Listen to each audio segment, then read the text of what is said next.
These questions have fired the imaginations of writers for many years. One of the earliest to try and answer some of them was Wizard of Oz author L. Frank Baum in his book The Life and Adventures of Santa Claus. The story provides many interesting answers to some of these questions. It tells of how Santa was abandoned as an infant in the forest of Percy and raised by the lioness Shigra, and that he first became a toy maker after making a carving of his cat, Blinky.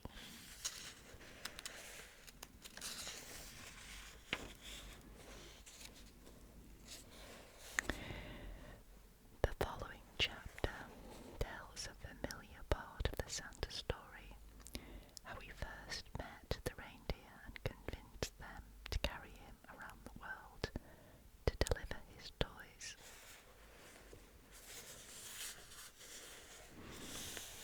Okay, let's begin. Those were happy days for Claus when he carried his accumulation of toys to the children who had awaited them so long. During his imprisonment in the valley, he had been so industrious that all his shelves were filled with playthings, and after quickly supplying the little ones living nearby, he saw he must now extend his travels to wider fields. Remembering the time when he had journeyed with Ak through all the world, he knew children were everywhere, and he longed to make as many as possible happy with his gifts. So he loaded a great sack with all kinds of toys, slung it upon his back that he might carry it more easily, and started off on a longer trip than he had yet undertaken.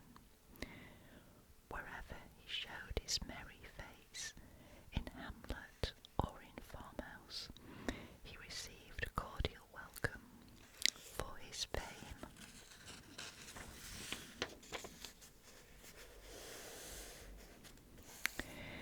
had spread into far lands. At each village the children swarmed about him, following his footsteps wherever he went, and the women thanked him gratefully for the joy he brought to their little ones, and the men looked upon him curiously that he should devote his time to such a queer occupation as toy making. But everyone smiled on him and gave him kindly words, and Claus felt amply repaid for his long journey. When the sack was empty, he went back again to the Laughing Valley and once more filled it to the brim.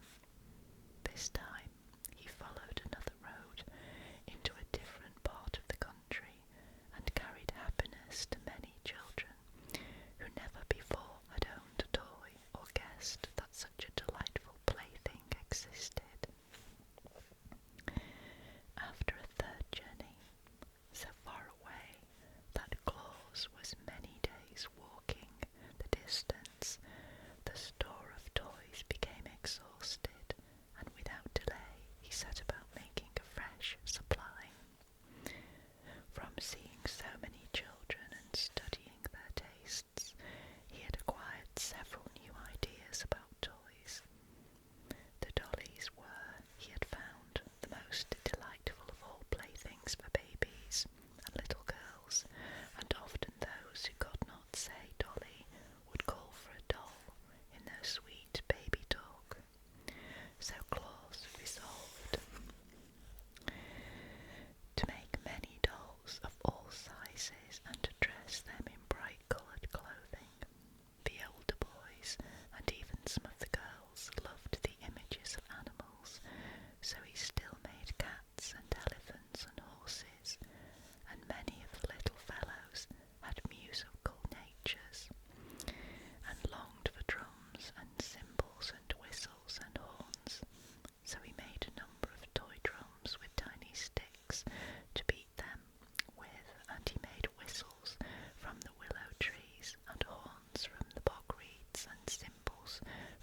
the sledge over the frozen snow.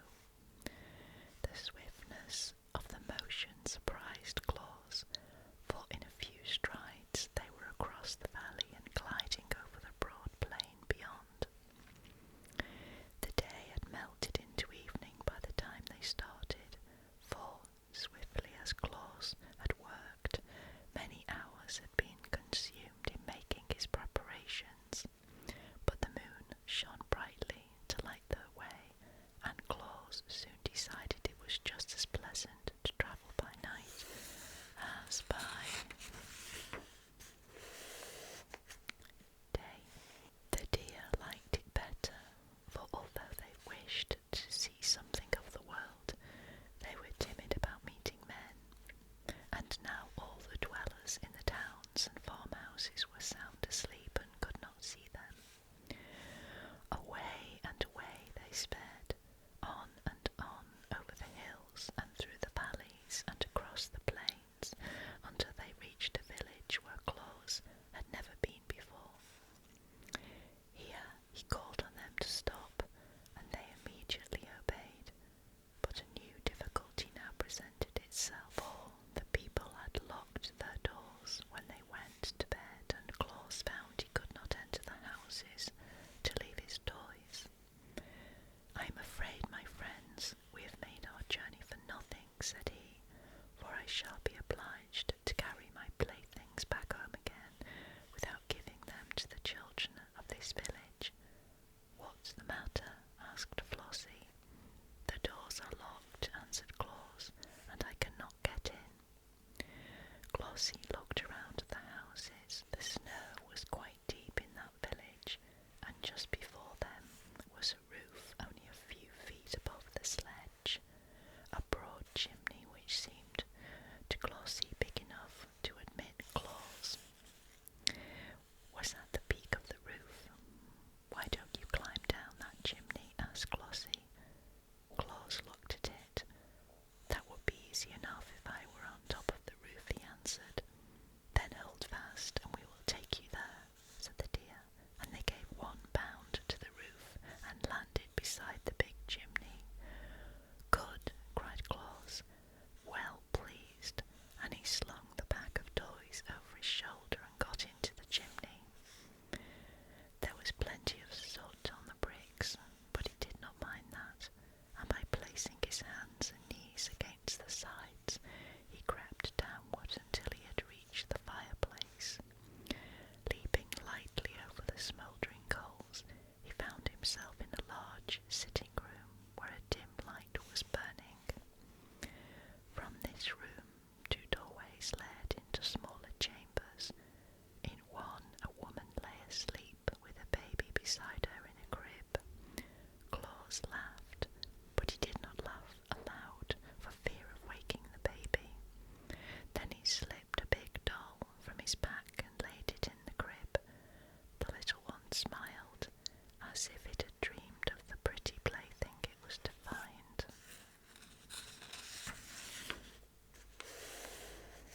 On the morrow, and Claus crept softly from the room and entered at the other doorway.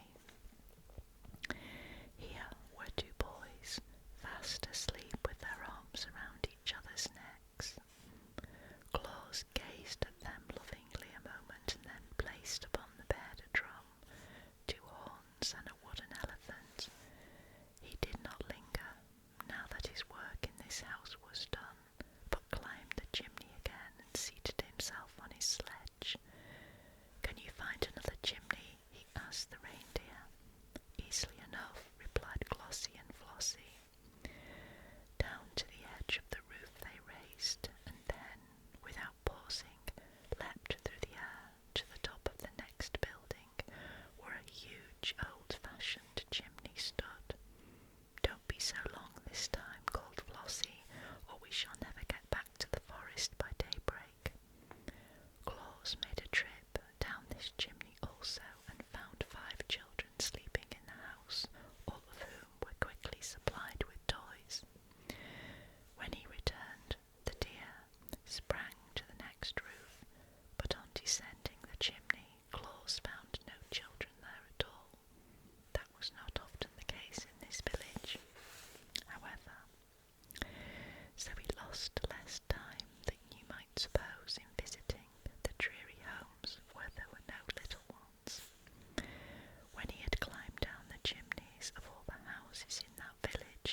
city and village had been eagerly watching the coming of Claus, and remarkable stories of his beautiful playthings were told.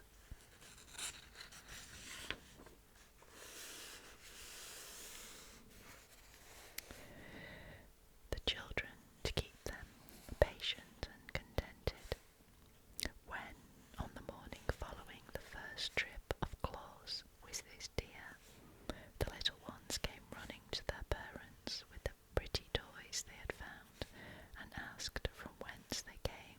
There was but one reply to the question. The good Claus must have been here, my darlings, for his are the only toys in all the world. But how did he get in? Asked the children. At this the fathers shook their heads, being themselves unable to understand how Claus had gained admittance to their homes. But the mothers, watching the glad faces of their dear ones, whispered that the good Claus was no mortal man, but assuredly a saint, and they piously blessed his name for the happiness he had bestowed upon their children. A saint, said one, with bowed head, has no need to unlock doors if it pleases him to enter our homes, and afterward, when a child was naughty or disobedient, its mother would say, You must pray to the good Santa Claus for forgiveness. He does not like naughty children, and unless you repent he will bring you no more pretty toys. But Santa Claus himself would not have approved this speech. He brought toys to the children because they were little and helpless, and because he loved them. He knew that the best of children were sometimes naughty, and that the naughty ones were often good. It is the way